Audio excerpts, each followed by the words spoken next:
다 같이 사도신경으로 신앙 고백하심으로 11월 15일 수요일 아침 예배를 하나님께 드립니다. 나는 전능하신 아버지 하나님, 천지의 창조주를 믿습니다.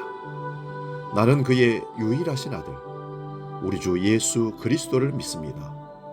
그는 성령으로 잉태되어 동정녀 마리아에게서 나시고 본디오 빌라도에게 고난을 받아 십자가에 못 박혀 죽으시고 장사된 지 사흘 만에 죽은 자 가운데서 다시 살아나셨으며 하늘에 오르시어 전능하신 아버지 하나님 우편에 앉아 계시다가 거기로부터 살아있는 자와 죽은 자를 심판하러 오십니다.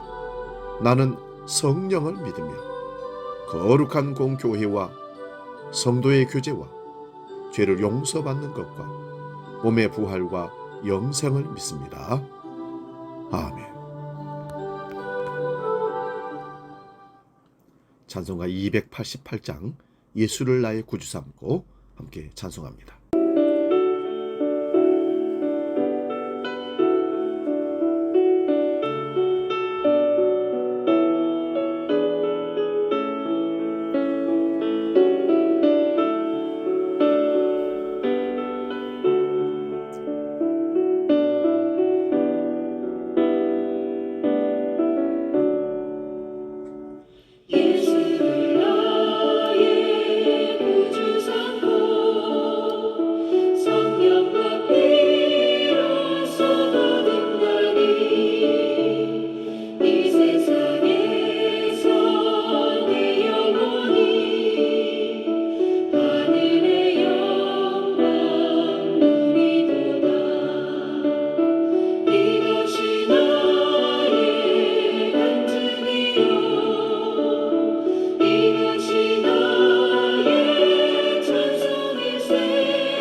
오늘 아침 우리에게 주시는 하나님 말씀은 신약성경 마태복음 11장 2절에서 6절까지 말씀입니다.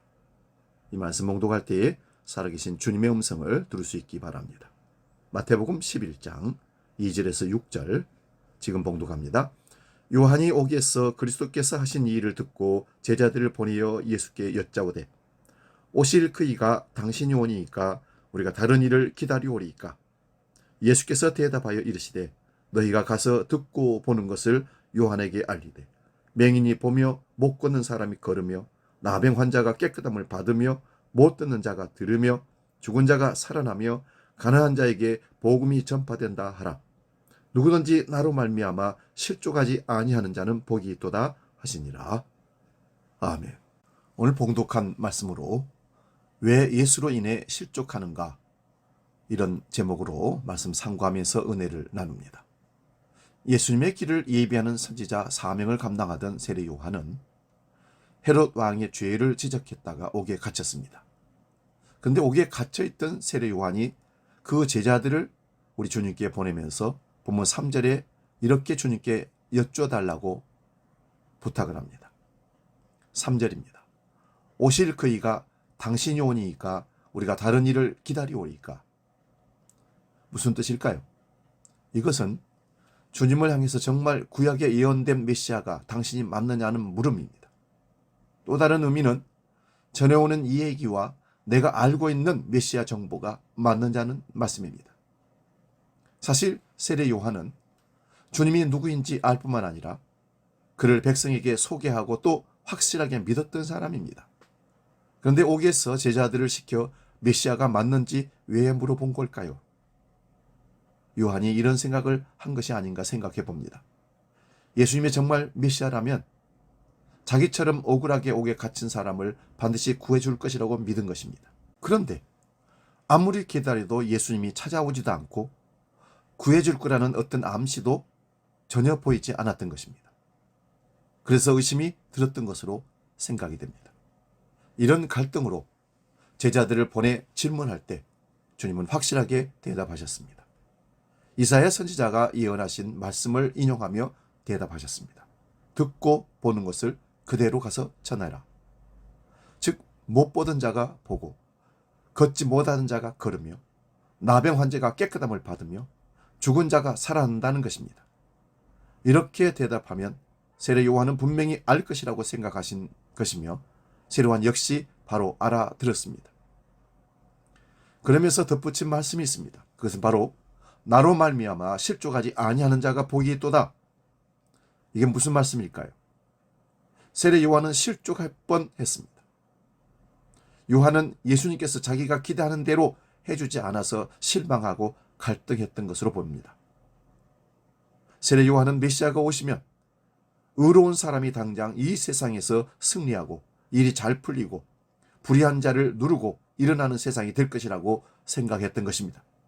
그러므로 세례 요한의 믿음대로라면 요한처럼 의를 위해 희생당한 사람이 옥에서 풀려나고 헤롯 같은 악한 자는 무너져야 했던 것입니다. 그러나 그것이 생각대로 되지 않았던 것입니다. 그래서 그는 실망하고 의심한 것이 아닌가 생각해 봅니다. 이것을 실족했다는 말씀입니다. 주님이 답을 주신 것입니다. 주님을 믿고 의롭게 살면 손해도 안 보고 하는 일마다 잘 되고 병에도 걸리지 않고 기도하면 바로 응답되는 것으로 오해하지 말라는 것입니다. 오히려 의롭게 살고 주님처럼 살면 손해보고 핍박받고 좁은 길을 걸어갈 수밖에 없다는 것입니다. 그리고 그렇게 손해보고 불편하더라도 의를 지키는 사람이 진정한 복 있는 자임을 알려주고 싶었던 것입니다. 이런 주님의 깨우침을 세례 요한은 늦게 알게 된 것입니다. 우리의 믿음도 혹시 시험당하고 있지 않습니까? 실족은 실족 않을 기회가 많았던 사람들에게 일어나는 행동입니다. 예수님에 대해 아무것도 듣지 못한 사람들은 실족할 이유도 없습니다. 왜요? 믿지 않고 기대도 안 하기 때문에. 예수님에 대한 소문이 무성한 시대에 그분에 대한 진실을 알기 위해서 한 발짝이라도 더 진지하게 나와 보지 않으려는 그런 사람들이 실족하는 겁니다. 예수님을 제대로 알려면 그분을 한 사람의 평범한 역사적 존재로 인식하는 데부터 시작해야 합니다.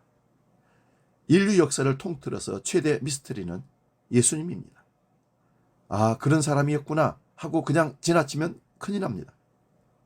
자신을 가리켜 하나님이라 한 자는 소설가 C.S. 루이스의 말대로 사기꾼이거나 정신병자거나 진짜 하나님이거나입니다. 예수님을 진짜 이상한 분이라고 느끼면서부터 그분을 제대로 알아가기 시작합니다. 진짜 수수께끼 같은 존재라고 자각하면서부터 더 이상 그의 존재가 적당히 숨어있지 못하고 어쩔 수 없이 본색을 드러나게 만듭니다. 예수님은 나사렛 깡촌의 목수의 아들이고 병든 자, 죄인들, 소외계층과 잘 어울리는 분이라고 그분을 평가하면서 저분이 메시아일 리가 없어, 하나님의 아들일 리가 없어, 선지자들이 그렇게 예언했던 오리라운 메시아가 저분은 아니야 라고 하는 순간 실족당하는 것입니다. 그 실족의 마지막 끝은 뭡니까? 예수님 없는 지옥으로 떨어지는 것이죠. 오늘 우리도 만약 예수님을 이렇게 오해한다면 실족당하게 될 것입니다. 우리 예수님은 능력자시라 예수를 믿고 따르는 우리를 구하시고 보호하시고 강하게 하시고 우리 소원을 죄다 들어주시는 완벽하신 하나님으로 안다면 우리는 곧 실족하게 될 것입니다. 왜냐하면 우리 소원대로 다 움직이시는 분이 아니기 때문입니다. 하나님은 하나님의 뜻대로 움직이시는 분이십니다. 그러므로 실족하지 않는 자가 복이 있는 것입니다. 예수를 제대로 믿고 성경대로 믿고 예수의 삶을 제대로 따라가는 자가 복 있는 자입니다. 기도하겠습니다. 거룩하신 아버지 하나님, 예수로 인해서 왜 실족하는가? 인간적인 방법과 생각과 정보와 그 어떤 경험을 통해서 예수를 만나려고 하기 때문에 그렇습니다. 우리는 그것을 거부하고 이제 성경대로 주님이 행하신 모든 삶의 모습대로 메시아이신 예수 그리스도를 확실히 믿고 다른 오해를 하지 않도록 실족하지 않는 믿음을 지켜 승리할 수 있도록 우리를 이끌어 주옵소서. 주기도로 기도합니다. 하늘에 계신 우리 아버지, 아버지의 이름을 거룩하게 하시며 아버지의 나라가 오게 하시며 아버지의 뜻이 하늘에서와 같이 땅에서도 이루어지게 하소서. 오늘 우리에게 일용할 양식을 주시고 우리가 우리에게 잘못한 사람을 용서하여 준 것 같이 우리 죄를 용서하여 주시고 우리를 시험에 빠지지 않게 하시고 악에서 구하소서. 나라와 권능과 영광이 영원히 아버지의 것입니다. 아멘.